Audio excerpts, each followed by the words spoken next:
ಕಾಂಗ್ರೆಸ್ ನಾಯಕರೇ ಗುಂಪು ಮಾಡಿಕೊಂಡು ಕಚ್ಚಾಟ ಮಾಡ್ತಾ ಇದ್ದಾರೆ. ಅವರು ಕಚ್ಚಾಡ್ಕೊಂಡು ಬಿಜೆಪಿ ಮೇಲೆ ಹಾಕ್ತಾ ಇದ್ದಾರೆ. ಆ ಮೂಲಕ ಜನರ ದಿಕ್ಕನ್ನ ತಪ್ಪಿಸ್ತಾ ಇದ್ದಾರೆ. ರಾಗಿ ಕಾಳಿನಷ್ಟು ಜನರಿಗೆ ಈ ಸರ್ಕಾರದ ಮೇಲೆ ವಿಶ್ವಾಸ ಇಲ್ಲ ಅಂತ ಬಿಜೆಪಿ ನಾಯಕ ಶ್ರೀರಾಮುಲು ಕಿಡಿಕಾರಿದ್ದಾರೆ. ವಿಶೇಷವಾಗಿ ಚರ್ಚೆ ಆಗುವಂತ ಟೈಮಲ್ಲಿ ರಾಜ್ಯ ಸರ್ಕಾರದ ವೈಫಲ್ಯದ ಬಗ್ಗೆ ಕೂಡ ಚರ್ಚೆ ಆಗುವಂತ ಸಂಭಾವನೆಗಳು ಬಹಳಷ್ಟು ಇವತ್ತು ಆಗ್ತಾ ಇರೋ ಕಾರಣ ಇವತ್ತು ರಾಜ್ಯ ಸರ್ಕಾರ ಬಹಳಷ್ಟು ಗೊಂದಲ ಮಾಡಿದೆ. ಯಾಕಂದ್ರೆ ಅವರಲ್ಲಿ ಹೊಂದಾಣಿಕೆ ಇಲ್ಲಾರದಂತೆ ಒಂದು ಕಡೆ ಕಾಂಗ್ರೆಸ್ ಅವ್ರದೇ ಆದಂತ ಪಕ್ಷದ ಗುಂಪುಗಳನ್ನು ಶಾಸಕರು ಮಾಡಿಕೊಂಡಿದ್ದಾರೆ. ಇವತ್ತು ಜೆಡಿಎಸ್ ಪಕ್ಷದಲ್ಲಿದ್ದಂಥವರು ಕೆಲವು ನಾಯಕರು ಕೆಲವು ಶಾಸಕರೆಲ್ಲ ಕೂಡ ಅವ್ರದೇ ಒಂದು ಗುಂಪು ಮಾಡಿಕೊಂಡಿದ್ದಾರೆ.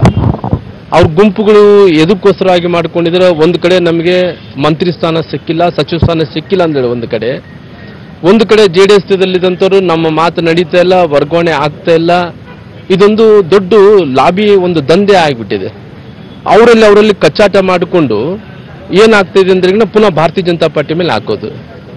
ಈ ಭಾರತೀಯ ಜನತಾ ಪಾರ್ಟಿ ಏನಂದ್ರೆ ಅವ್ರು ಏನೇ ತಪ್ಪು ಮಾಡಿದಂತದನ್ನ ಈ ಭಾರತೀಯ ಜನತಾ ಪಾರ್ಟಿ ಮೇಲೆ ಹಾಕೋದ್ರ ಮೂಲಕ ಎಲ್ಲ ಒಂದು ಕಡೆ ಜನರನ್ನ ದಿಕ್ ತಪ್ಪಿಸುವಂತ ಕೆಲಸ ಆಗ್ತಾ ಇದೆ.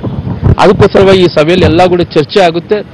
ಈ ಸರ್ಕಾರದ ಬಗ್ಗೆ ಯಾರುಗಳು ಜನರಿಗೆ ಒಂದು ಕಳಕಳಿ ಅಂದ್ರೆ ಒಂದು ರಾಗಿ ಕಾಳಷ್ಟು ಕೂಡ ವಿಶ್ವಾಸ ಇಲ್ಲ.